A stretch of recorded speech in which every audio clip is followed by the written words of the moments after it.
ในการแก้ไขปัญหานะครับที่จะต้องแก้แบบเร่งด่วนเลยนะครับขอบคุณครับในส่วนของ WWF นะครับเราก็เป็นองค์กรทางด้านสิ่งแวดล้อมที่ใหญ่ที่สุดในโลกนะครับเรามีสำนักงานอยู่กว่า100 แห่งทั่วโลกนะครับซึ่งเราได้ทำงานกับทางชุมชนต่างๆนะครับทั้งในระดับพื้นที่นะครับในส่วนของรัฐบาลทั้งท้องถิ่นรัฐบาลระดับชาติแล้วก็ในส่วนของการเจรจาระหว่างประเทศด้วยนะครับเราก็เห็นว่าปัญหาเรื่องของ climate change อย่างที่ท่านทรงพลวุฒิได้กล่าวไปก่อนหน้านี้ครับว่าเป็นปัญหาที่เกิดขึ้นทั่วโลกนะครับและไม่ได้จำกัดอยู่เฉพาะในประเทศใดประเทศหนึ่งนะครับในส่วนของ WWF เองนะครับเราก็ได้ให้ความสำคัญกับในเรื่องของการเปลี่ยนแปลงภูมิอากาศที่เกิดขึ้นทั่วโลกนะครับในประเทศไทยเองนะครับเราก็ได้มีการทำงานร่วมกันกับภาคส่วนต่างๆนะครับในการที่จะขับเคลื่อนในเรื่องของการลดการปล่อยคาร์บอนไดออกไซด์นะครับรวมถึงสร้างมาตรการต่างๆนะครับในการที่เราจะซึมซับคาร์บอนนะครับในระดับโลกนะครับเราเองก็มีการขับเคลื่อนร่วมกันกับทางภาคธุรกิจนะครับในอย่างที่ท่านเห็นในสไลด์นะครับเราก็มีในส่วนเรื่องของการจัดตั้งคณะทำงานในเรื่องของคาร์บอนไฟแนนซ์และก็มาร์เก็ตนะครับซึ่งเป็นคณะทำงานระดับโลกนะครับที่ทำงานด้วยกันกับทุกภาคส่วนนะครับในปี 2020 นอกจากนั้นเนี่ยเราก็ได้ออกบลูพรินท์นะครับเป็นแนวทางให้กับภาคธุรกิจต่างๆนะครับว่าควรที่จะพิจารณาและทำอะไรบ้างนะครับก็มีตัว Corporate Action on Climate and Nature นะครับที่ออกมาในปี 2020 นะครับแล้วก็ตัวบลูพรินท์นะครับในเรื่องของ High Quality Supply ในปี 2021 นะครับเนื่องจากว่าอย่างที่คุณอีกบอกนะครับว่าปัญหาที่เราพบกันในทั่วโลกเนี่ยเป็นปัญหาที่มีความเชื่อมโยงสอดคล้องกันนะครับไม่ว่าจะเป็นในเรื่องของปัญหาเรื่อง pollution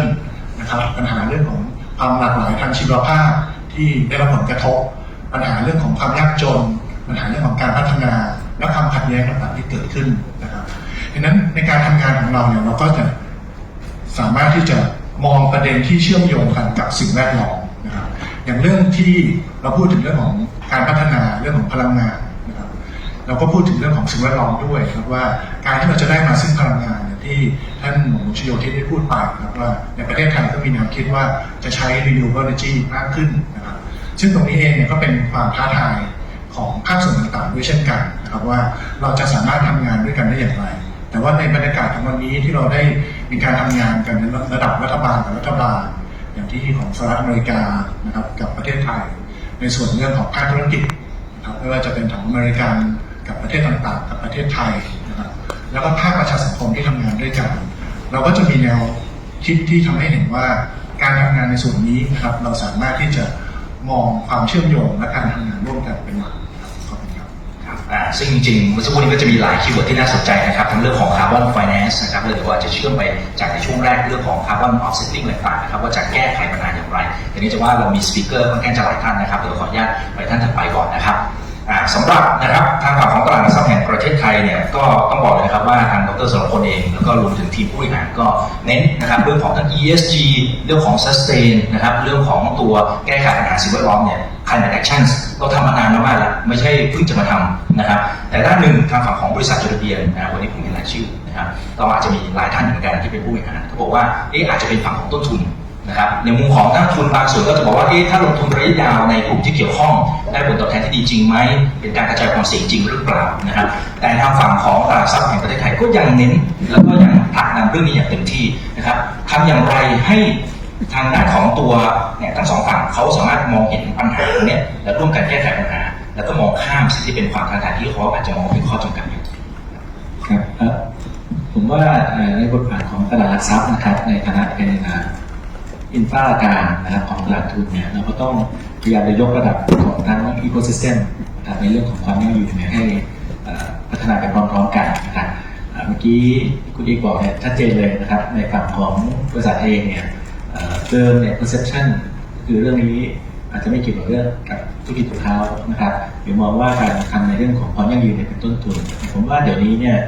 perception จะเปลี่ยนแล้วนะครับคนจะเริ่มตระหนักถึงความสำคัญเกณฑ์กฎกติกาของโลกนะครับในการค้าการขายในการลงทุนเนี่ยก็เริ่มให้ความให้น้ำหนักกับเรื่องนี้นะครับผู้บริโภคเองครับหรือแม้กระทั่ง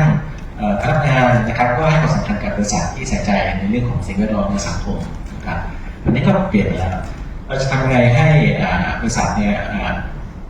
มันไม่ใช่ว่าวายต้องทำนะแต่เป็นเรื่องทำครับเพราะฉะนั้นสิ่งที่ตลาดหลักทรัพย์ทำในช่วงปีหลังๆมาเนี่ยในฝั่งบริษัทคือว่าเราโชว์ในเรื่องของ how บริษัทที่เข้ามาจดทะเบียนใหม่หรือคิดจะเข้าตลาดหลักทรัพย์เนี่ยเรามี ESG checklist ให้เขาเช็คเลยว่าเขามีนโยบายในเรื่องนี้หรือยังนะครับที่เกี่ยวกับสิ่งแวดล้อมการเกี่ยวกับพนักงานเกี่ยวกับชุมชนนะครับเป็นต้นเรามีเวิร์กช็อปนะครับเรามีทำงานร่วมกับทางแบงก์ชาติสำนักงานกต.ในการกำหนด taxonomy กิจกรรมแบบไหนเป็นสีแดงสีเหลืองสีเขียวนะครับเพื่อให้เกิดความชัดเจนเรามีการให้รางวัลนะครับทุกๆปลายปีก็จะมีรางวัลตัว Sustainability Award นะครับที่เราจะ recognize บริษัทที่เขาทำดีเรามีการทำ document ว่าบริษัทที่เขาทำในเรื่องต่างๆเนี่ยเขาทำอะไรบ้างนะครับเพราะว่ากิจกรรมดีๆเนี่ยก็อยากให้หลายๆบริษัทเนี่ยเอาไปเป็นตัวอย่างที่ใช้นะครับno shame of copying นะครับของดีๆเนี่ย copy ไปเป็นสิ่งที่ดีครับดีกับโลกดีกับตัวบริษัทเองด้วยรวมถึงเราทำอินฟราการที่เป็นฐานข้อมูลครับฐานข้อมูลก็คือว่าหลายๆเรื่องที่บริษัททำแล้วถ้ามันสามารถวัดได้นะครับแล้วก็วัดได้อย่างน่าเชื่อถือเนี่ยก็สามารถเป็นข้อมูลที่จะนำไปสู่อีกฝั่งหนึ่งคือฝั่งผู้ลงทุนที่สามารถเอาไปใช้ได้นะครับในเรื่องของการย่อยข้อมูลที่เราเก็บมาสำหรับนักลงทุนเนี่ยแล้วก็เวิร์กกับทางกลุ่มนักวิเคราะห์ทีนี้การวิเคราะห์หุ้นเนี่ยไม่ใช่แค่ดูเรื่องของตัวเลขทางการเงินละนะครับแต่เป็นการวิเคราะห์ในเรื่องของกิจกรรมด้าน ESG นะครับปล่อยคาร์บอนต่อrevenueเท่าไหร่เป็นต้นนะครับมีการสัดส่วนชายหญิงเท่าไหร่ในที่ทำงานมีการทำ ESG rating นะครับที่ set ESG rating ตอนนี้ก็มีเกือบ200 บริษัทละที่มี rating Triple A Double A เพื่อให้นักลงทุนเนี่ยมีข้อมูลพื้นฐานที่ถ้าเกิดเขาสนใจก็สามารถไปเลือกลงทุนได้ประกอบกับเมื่อช่วงปลายปีที่แล้วเนี่ยก็มี incentive จากภาครัฐนะครับที่ถ้าคุณลงทุนในกองทุนที่เรียกว่าไทย ESG Fund เนี่ยคุณก็ได้สิทธิประโยชน์ทางภาษีตัวนี้ก็เป็นอีกแรงกระตุ้นนะครับซึ่งก็ดีฮะก็ทำให้กลุ่มนักลงทุนและกลุ่มบริษัทเห็นตัวมากขึ้นนะครับเพราะฉะนั้นก็เนื่องจากเวลาไม่เยอะนะผมจะบอกว่าเราได้ข้ามสเตจของเรื่องวายนะทุกคนรู้แล้วว่าเป็นเรื่องสำคัญตอนนี้เป็นเรื่อง how to แล้วก็ how to ทำให้เกิดโอกาสทางธุรกิจใหม่ๆทำให้เกิดโอกาสในการลงทุนใหม่ๆจากข้อมูลที่เรา enrich มากขึ้นจากกิจกรรมที่เปิดทุกโอกาสทางธุรกิจใหม่เช่นพวก green growth technology ต่างๆที่เมื่อกี้ทางโนชิโยจะได้พูดนะครับผมว่าตรงนี้เป็นสเตจที่เรากำลังทำอยู่นะครับส่วนรอบต่อไปเราจะมาเจาะลึกเพิ่มเติมแต่ละพิลล่านะครับที่เราให้ความสำคัญกันด้วยนะครับขออนุญาตมาที่คุณปองทิพย์นะครับสำหรับตัว S-Free Social Enterprise เนี่ยก็เป็นวิสาหกิจเพื่อสังคมไร้ควันนะครับซึ่งตรงนี้ผมว่าต้องการมากเลยนะฮะ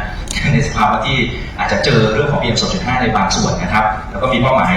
ลดมลพิษทางอากาศซึ่งในช่วงที่ผ่านมาถือว่าทำได้ดีมากๆแต่ถ้าย้อนกลับไปในจุดเริ่มต้นเนี่ยคุณปองทิพย์และทีมงานนี่นะครับมองเห็นเพนพอยต์อะไรนะครับแล้วอยากที่จะแก้ไขปัญหาตรงนี้แล้วดูเหมือนจะผลักดันอย่างเต็มที่เลยค่ะขอบคุณค่ะก็ในส่วนของ H3 Social Enterprise นะคะจริงๆเราเริ่มมาจากงานวิจัยค่ะเราทำงานวิจัยอยู่5 ปีด้วยกันห้องเรียนสู้ฝุ่นก็เป็นต้นแบบของงานวิจัยที่ทำมาด้วยกันอาจารย์นิออนก็เป็นงานมาด้วยกันก่อนนะคะก็ปองกับอาจารย์ทันติพรน่านจะอยู่ด้านหน้าที่บูธนะคะถ้ามีใครต้องการข้อมูลเพิ่มเติมเกี่ยวกับเกษตรกรก็สามารถไปที่บูธสอบถามเราได้เราทำวิจัยเนี่ยเรามองว่าภาวะฝุ่นควันเนี่ยมันไม่ใช่แค่มลพิษทางอากาศแต่ว่ามันเป็นปัญหามาจากระบบอาหารนะคะเป็นเรื่องของกระบวนการผลิตที่เรามุ่งเน้นการผลิตโปรตีนจากเนื้อสัตว์ค่อนข้างมากมันก็เลยมีการขยายพื้นที่ปลูกแล้วก็ต้องการอาหารสัตว์ในราคาที่ถูกลงนะคะเพราะฉะนั้นรูปแบบของการใช้ที่ดินเนี่ยก็เลยเปลี่ยนแปลงไปทางโครงการของเราตั้งแต่ทำงานวิจัยเนี่ยเราก็ทดลองต้นแบบก็ลองผิดลองถูกมาหลายแบบนะคะจนเรามั่นใจว่าเราได้โมเดลที่สามารถขยายผลได้นะคะตอนนี้เนี่ยเราเริ่มจากน่านขยายผลมาเชียงใหม่ปีนี้เราขยายไปอีก6 จังหวัดแล้วนะคะก็เป็นโปรแกรมที่เราขยายไปส่งเสริมให้เกษตรกรเนี่ยลดการใช้ที่ดินแทนที่จะครอบครัวหนึ่งเนี่ยใช้พื้นที่ 40-50 ไร่เพื่อที่จะได้มีรายได้เพียงพอต่อ ต่อการปลูกพืชเชิงเดี่ยวหนึ่งครอบต่อปีจากน้ำฝนเนี่ยนะคะมาเป็นปลูกผักออร์แกนิกนะคะซึ่งเราก็จะบริหารจัดการให้มีความเหมาะสมต่อพื้นที่แล้วมันก็จะมีพื้นที่ที่เขาอาจจะไม่ต้องใช้งานมากนะสามารถปลูกไม้ยืนต้นได้ก็จะมีต้นแบบของโครงการที่ปลูกโกโก้ปลูกส้มทดแทนพืชลักษณะนี้ไปนะคะอันนี้ก็จะเป็นโครงการต้นแบบที่เราเห็นว่าทำยังไงได้ในส่วนตัวของปอเนี่ยเป็นผู้เชี่ยวชาญในคาร์บอนเครดิตก็ทำงานกับธนาคารโลกมาเป็น10 ปีแล้วเหมือนกันเราก็มองว่าทำไมเราไม่เอากลไกนี้เนี่ยมาช่วยส่งเสริมเกษตรกรถ้าเราจะส่งเสริมให้เขาปลูกไม้ยืนต้นแล้วเนี่ยก็ขอคาร์บอนเครดิตนะคะพอได้คาร์บอนเครดิตมาแล้วเนี่ยเราก็มองต่อว่ามันเป็นประโยชน์กับเกษตรกรตรงไหนมันเป็นประโยชน์ตรงที่ว่าเราสามารถใช้กลไกนี้มาช่วยในเรื่องของการระดมทุนเข้ามาช่วยในการเปลี่ยนแปลงการใช้พื้นที่ได้แทนที่เกษตรกรจะต้องลงทุนแล้วกว่าไม้ยืนต้นจะให้ผลผลิตประมาณ 3-5 ปีแล้วแต่ชนิดนะคะเราให้เอกชนสามารถมาลงทุนได้มาช่วยกันทำงานอย่างที่พี่แดงกล่าวไว้ว่ามาช่วยกันทำงานทั้งนี้ถนัดอะไรทำทางนั้นไปทางเราถนัดแบบนี้เกษตรกรถนัดในการปลูกเราส่งเสริมให้เขาปลูกผลผลิตที่มีคุณภาพส่งต่อให้กับผู้บริโภคเป็นผลผลิตที่ดีต่อสุขภาพลดการใช้สารเคมีด้วยค่ะนี่ก็เป็นโมเดลที่เรามองว่าเราจะเปลี่ยนผ่านพื้นที่ที่ปลูกข้าวโพดมาปลูกไม้ยืนต้นสร้างความยั่งยืนได้มากขึ้นอย่างไรบ้างนะคะโดยที่เราจะเอา global mechanism พวกนี้เนี่ยลงมาใช้ในระดับพื้นที่ก็เป็น think global act local ค่ะครับผมถามสักนิดเดียวนะครับคือสิ่งที่เราเห็นคือว่าหลายๆคนเนี่ยอาจจะเชื่อว่าปัญหาเรื่องของฝุ่นควันต่างๆมันไม่สามารถที่จะแก้ไขได้ซะด้วยซ้ำนะครับอะไรที่คุณมองที่คิดว่ามองเห็นว่ามันทำได้จริงๆนะครับแล้วอย่างต้นเหตุสาเหตุที่ทำให้เกิดควันจริงมันก็มีอยู่หลายส่วนอะไรที่เป็นโจทย์ตั้งต้นแล้วก็เจอว่างั้นมาทางนี้แล้วกันนะครับปัญหามันเป็นปัญหาที่ซับซ้อนนะคะเพราะฉะนั้นเนี่ยการแก้ปัญหาด้วยโซลูชันเดียวไม่สามารถทำได้H3 Social Enterprise เป็นหนึ่งในโซลูชันที่เราทำงานร่วมกับเกษตรกรรายย่อยเพราะฉะนั้นถ้าเป็นไฟในพื้นที่อื่นๆเนี่ยเราอาจจะยังไม่ได้เชี่ยวชาญในส่วนนั้นแต่ว่าเราทำในส่วนที่เราทำได้แล้วเราก็เห็นว่าสำคัญไม่แพ้ไปกว่าปัญหาอื่นๆก็คือเกษตรกรรายย่อยเพราะว่าอย่างน้อยที่สุดเนี่ยเขาก็จะไม่บุกรุกพื้นที่เพิ่มแล้วก็ตัวเขาเองเขาก็มีอาหารที่ยั่งยืนถ้าเคยไปตลาดที่แม่แจ่มเนี่ยนะคะในอำเภอต่างๆจังหวัดเชียงใหม่เนี่ยจะกลายเป็นว่าชาวบ้านหาเงินมาเพื่อซื้อผักแทนที่จะปลูกผักกินเองแต่ว่าเราอยากจะปรับโมเดลนั้นปรับเรื่องของความมั่นคงทางอาหารให้มันมีความมั่นคงในพื้นที่มากขึ้นด้วยเพราะฉะนั้นเนี่ยคือสิ่งที่เราอยากจะทำที่มากกว่าการลดพื้นที่การเผาที่มากกว่าการผลิตอาหารแต่ว่าสร้างความยั่งยืนให้กับอาหารกับชุมชนด้วยค่ะเสริมนิดนึงผมว่าโมเดลของ HC นี่น่าสนใจมากครับเพราะว่าอย่างเรื่องสิ่งแวดล้อมเนี่ยมันเป็นเรื่องของทุกคนนะมันไม่ใช่แค่ของตัวใหญ่ทำแล้วทุกอย่างมันจะซอฟไม่ใช่ว่าเซกเตอร์ไหนทำแล้วก็มันจะจบแต่มันต้องทุกคนทำคราวนี้ทุกคนทำเนี่ยมันก็จะมีประเด็นว่าคนเล็กๆเนี่ยถามไม่เยอะเลยตั้งใจเล็กแต่ทำได้หรือเปล่าแต่เคสเนี่ยเป็นเคสที่โชว์เห็นว่าขนาดระดับที่เล็กที่สุดเนี่ยมันทำแล้วมันเลยแล้วก็มันมีความยั่งยืนด้วยเพราะว่ามันมีความเกี่ยวข้องกับคนที่อยู่ในพื้นที่นั้นนะครับอันหนึ่งที่เราเวิร์กกับทางเอสเนี่ยคือว่าเราก็เอาตัวบริษัทใหญ่กับทางเอสเนี่ยมาร่วมกันนั่นแค่มันคีย์สำคัญในการ solve planet people แล้วก็ profitability เนี่ยมันคือไอ้ตัวสุดท้าย partnership นะครับอันนี้เป็นตัวอย่างสำคัญเลยนะครับครับส่วนรายละเอียดจะเป็นอย่างไรแล้วก็พาร์ทเนอร์อะไรที่เรามองหาอยู่เพิ่มเติมนะครับเดี๋ยวในช่วงต่อไปนะครับสำหรับในช่วงนี้นะครับขอไปทางฝั่งของคุณแคปย่ากันก่อนนะครับ so Go Standard เนี่ยนะครับก็เป็นองค์กรเอกชนนะครับที่ให้ความสำคัญกับเรื่องของ UN SDG Goals นะครับแล้วก็มีการขับเคลื่อนเรื่องของการขึ้นทะเบียนคาร์บอนเครดิตนี่คือระดับโลกนะครับที่เขามาคุยกันบนเวทีแห่งนี้นะครับก็ตั้งใจครับอยากจะสร้างความยั่งยืนแล้วก็เป็นเครื่องมือแล้วก็เป็นจุดเริ่มต้นของระบบนิเวศในการแก้ไขปัญหาวิกฤตโลกร้อนนะครับ so let me turn the question to คุณแคปย่า so could you please elaborate on what Gold Standard Foundation is and what's your vision and what's your mission towards the climate security and sustainability development goals? Thanks so much. Thanks for the introduction as well. So I have a couple of slides over here and well, I'm going to start with the introduction as you so asked. So Gold Standard was founded more than 20 years ago now, 21 years ago by WWF and other NGOs, and it was founded as an added layer for transparency and trust in the carbon markets at that time under the CDM. And as our work has progressed, our vision has also evolved, and so is our mission. It is more comprehensive towards the Sustainable Development Goals, and our mission is to drive up action to make it more ambitious towards meeting the Sustainable Development Goals for the greater good of the impact the environment in the world. So at the moment, we have over 400 project developers that are registered with us, with over 3,000 projects, and over 270 million tons of carbon dioxide emissions have been mitigated or reduced. This has resulted in overall shared value of over $40 billion, which is a quantified co-benefits that has resulted from activities from our projects. Moving on to the next slide. So what we do is we have gold standard for the global goals, which can be applied to 3 areas: in environmental markets, in impact and development finance, or sustainable finance as it's more popularly known, and in corporate claims and SDG reporting. I can talk more about this in more detail, but maybe there are more questions, and I will just quickly wrap up over here and maybe elaborate on the next couple of questions. Thank you. But there are a lot of standards out there in the market, right? So what would be the difference between your standards, between and the other standards? Thanks again for that question. So like other standards, of course, we have particular criteria to ensure that projects or activities or initiatives are meeting impact that the way that they should, and with an added layer of trust in for verifying that sort of activity or action that is happening on ground. But where the gold standard difference really lies is in our project design, where we ensure that we have ambitious and inclusive design. This goes on to our robust MRV systems and approaches, and through this we assure that there is real impact on ground. We also have a claims management procedure where the claims are ensured to be credible, and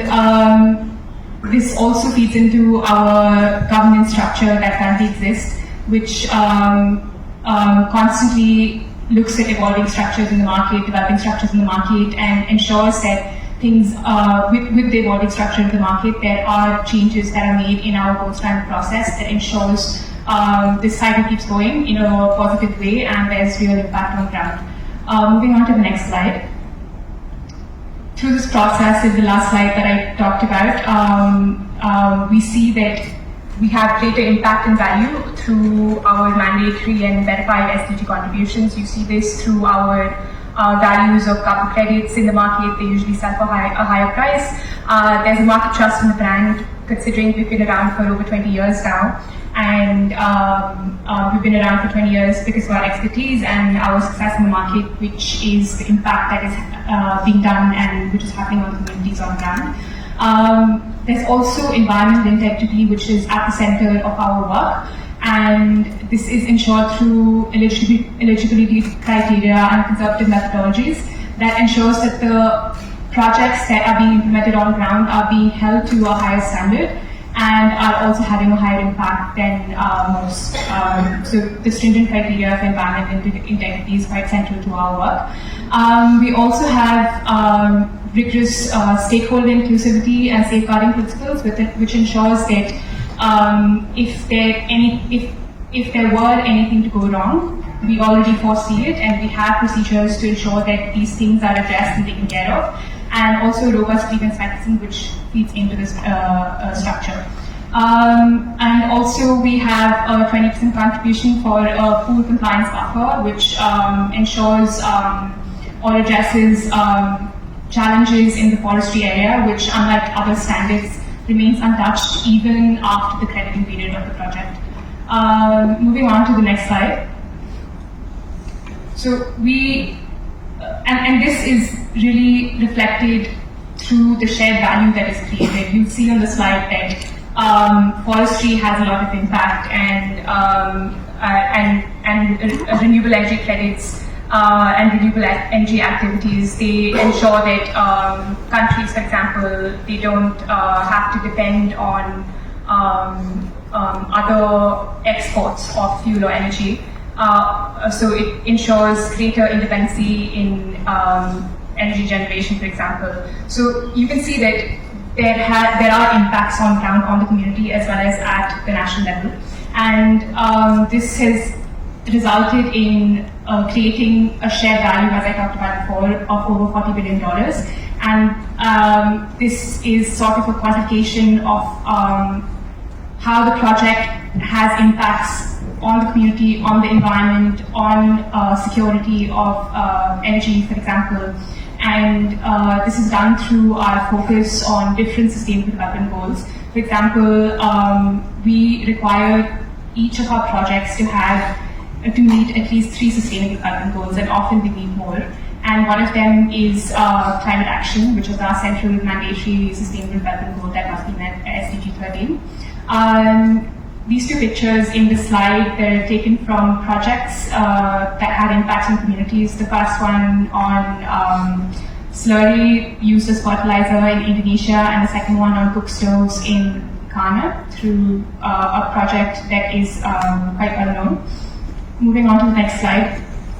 And how this really comes about,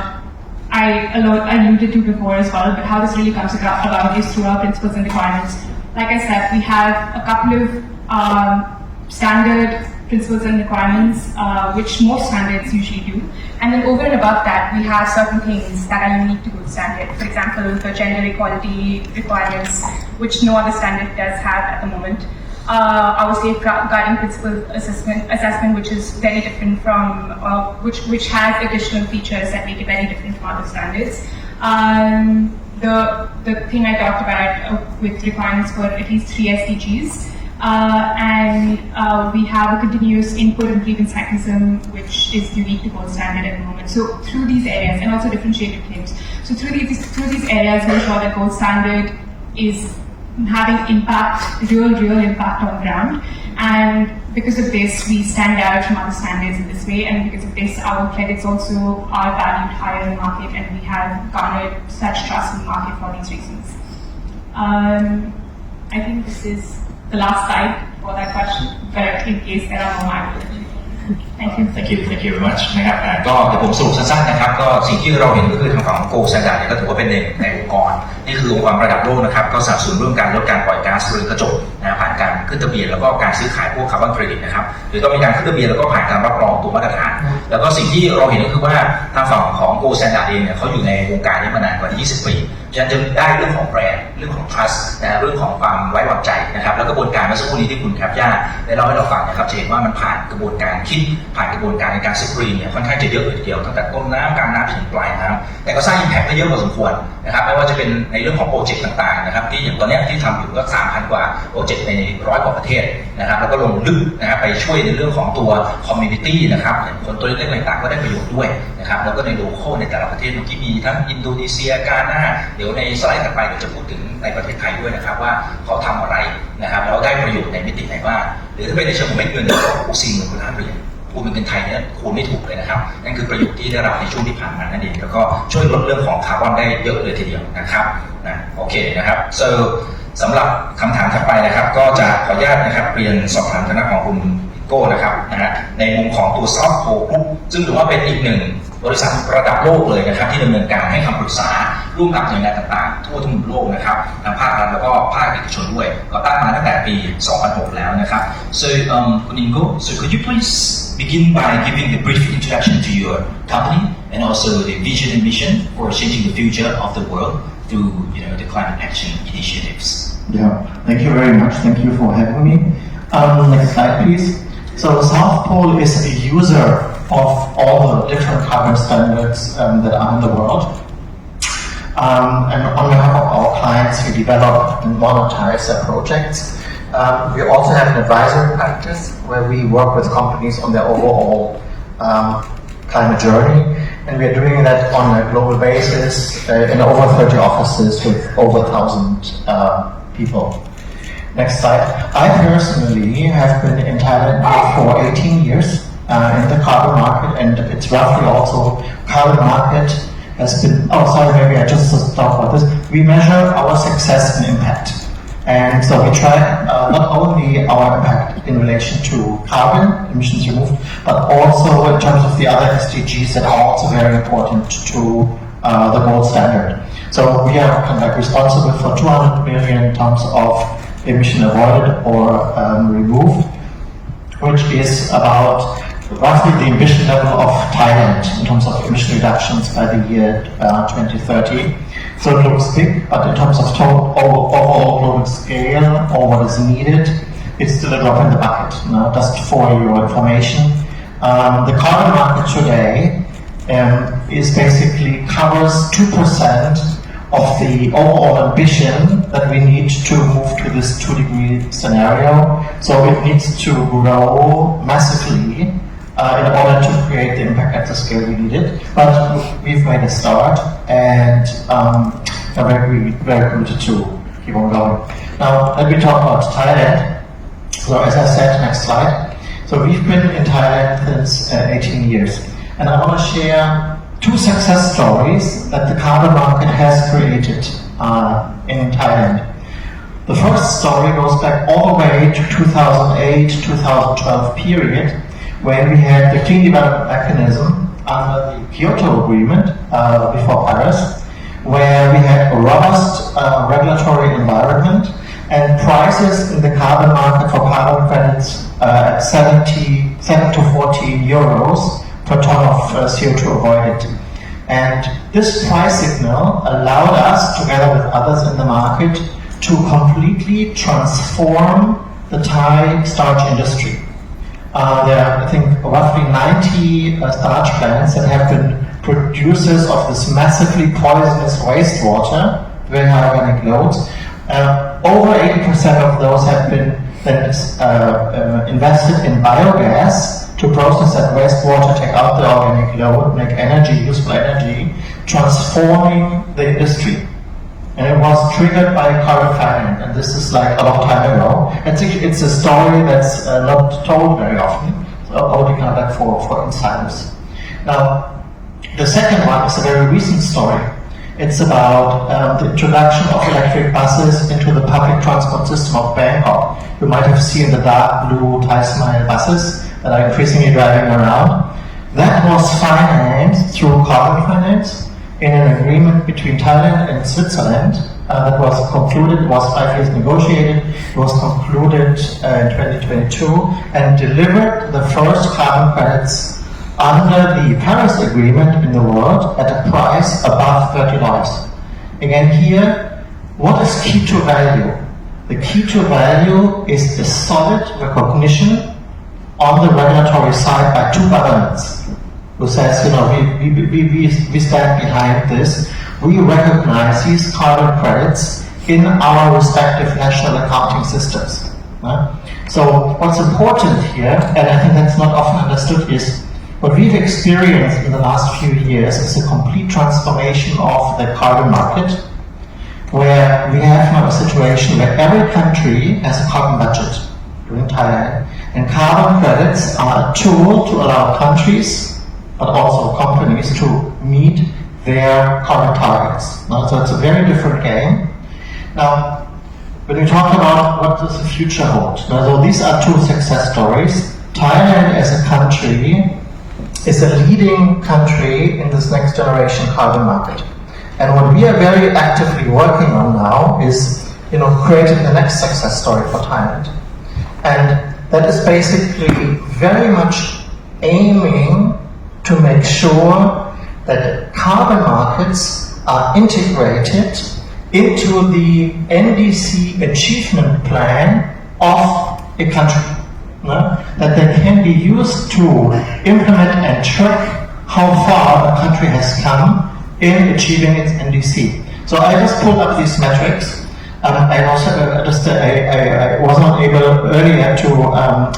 look at the gold standard volumes in Thailand, but I know now, I will tell you. So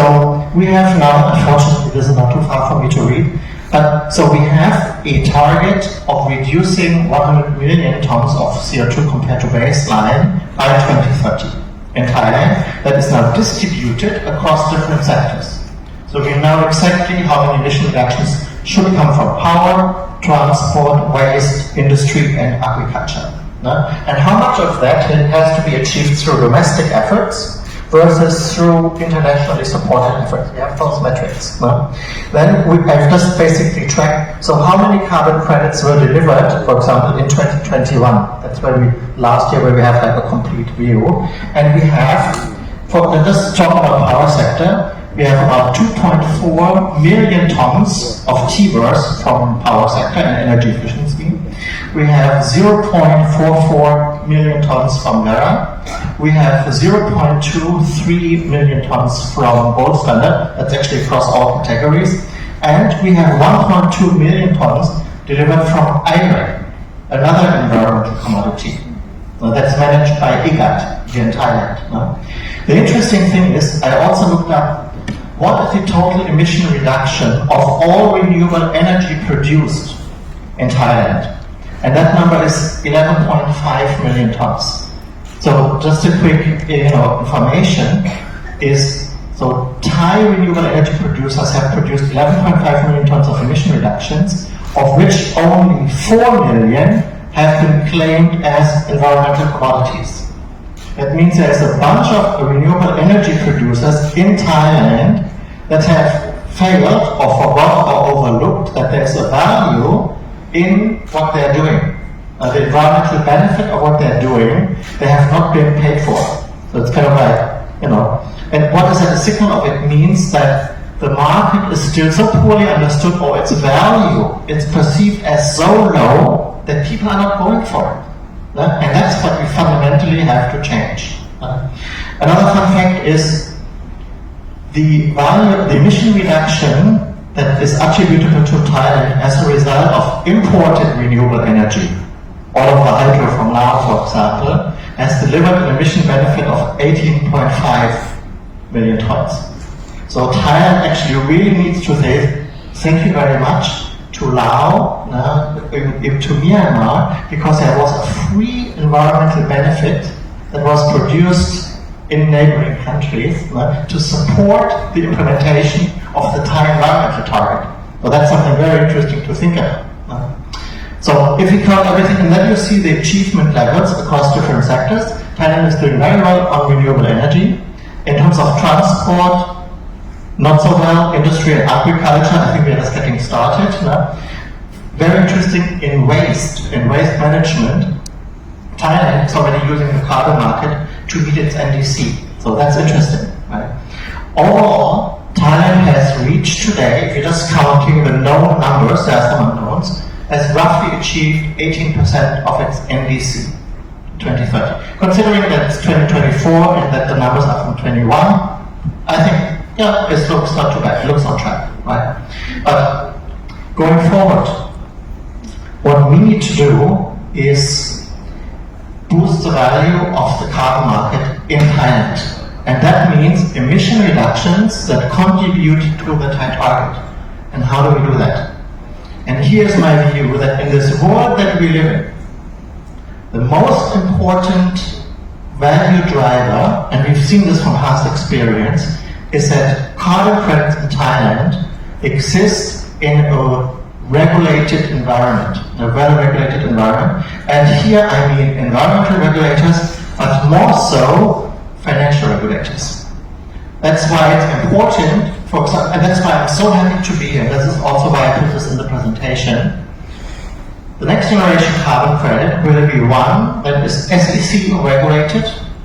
and that trades in SET kind of like linked trade platforms. And here, another very important point. Thailand has one of the most advanced digital asset regulations in the world. And I believe that the combination of having a climate change law, having a national carbon registry already, that is like right now being nominated in TBER, I'm going to talk about gold standard in a minute, and the fact that Thailand has a digital asset market and regulation suggests to me that the next generation carbon that is issued in Thailand is going to be a digital asset, a token. So we have all the ingredients here. I think when all of that comes together, and it will happen soon, I'm very sure, we will see a thriving domestic power market that's linked to the voluntary market and an interface to the international market that actually has value. And I also believe that Thailand, because it has most of the ingredients in place already, will be the first country in the world that will have a digital carbon asset market. So that's another global innovation that I believe we're going to see, hopefully even this year. The result of that will be, I made this point in my slides here. Right now there are 17 million T-words in circulation, they're not retired. But these are held by less than 50 account holders. That means they're not trading. So by creating a kind of a real market around a digital asset, I hope that we can increase the number of account holders and token holders, like TIVA holders, to something like 5,000. And then, also important, this asset will be an asset that is in compliance with the fiduciary rules for Thai listed company.